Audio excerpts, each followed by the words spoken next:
ایک نئی رپورٹ میں انتباہ دیا گیا کہ بغیر نوٹس کے شہریت سے بے دخل کرنے حکومت کے اختیارات کے ذریعے برطانیہ میں مسلمانوں کو دوسرے درجے کا شہری بنایا جا رہا۔ انسٹی ٹیوٹ آف ریس ریلیشنز کی جانب سے اتوار کو شائع کردہ رپورٹ میں انتباہ دیا گیا کہ برطانوی مسلمانوں کو نشانہ بنانے قانون شہریت و سرحدات کو استعمال کیا گیا ہے۔ نائب صدر رپورٹ کے منصف فرانسس ویبر نے کہا کہ جنوب ایشیائی ورثے کے حامل برطانوی مسلمانوں کے خلاف 2002 سے شہریت کے سبق کیے جانے کی قانون سازی اور اس پر عمل درآمد کے ذریعے یہ پیغام دیا گیا ہے۔ اپنے پاسپورٹ رکھنے کے باوجود یہ لوگ مقامی لوگوں کی طرح نہیں ہیں اور کبھی سچے شہری نہیں ہو سکتے ہیں۔ انہوں نے کہا کہ ایک وطنی برطانوی شہری جو کوئی دوسری شہریت نہیں رکھتا ہو اپنے برطانوی باقی رہنے کے حق کو جوخم میں ڈالے بغیر انتہائی سنگین جرائم کا ارتکاب کر سکتا ہے۔ تخمیناً 60 لاکھ برطانوی شہریوں میں جو دوسری شہریت تک رسائی رکھتے ہیں کوئی بھی اپنی شہریت کو دوام کے بارے سے پر اعتماد نہیں کر سکتا۔ ویپر نے کہا کہ 2003 سے قبل جب دائی ابو حمزہ کے خلاف محرومی شہریت کا استعمال کیا گیا تھا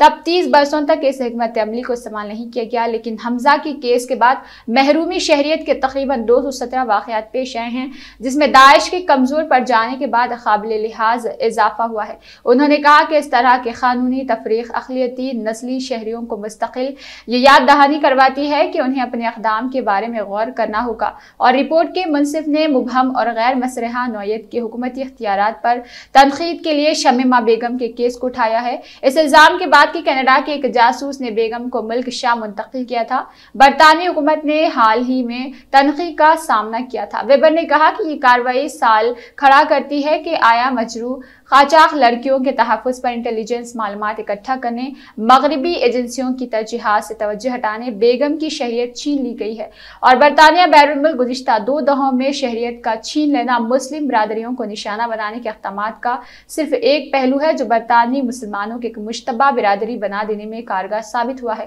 وزارت داخلہ کے ایک ترجمان کی اس ضمن میں ایک وضاحت سامنے آئی جس میں انہوں نے کہا کہ ہماری ترجیح برطانیہ کی سلامتی اور سیکیورٹی ہے۔ شہریت کی محرومی حقائق پر محتاط غور کرنے کے بعد ہی عمل میں آتی ہے اور عالمی قانون کے مطابقت میں ہی کی جاتی ہے۔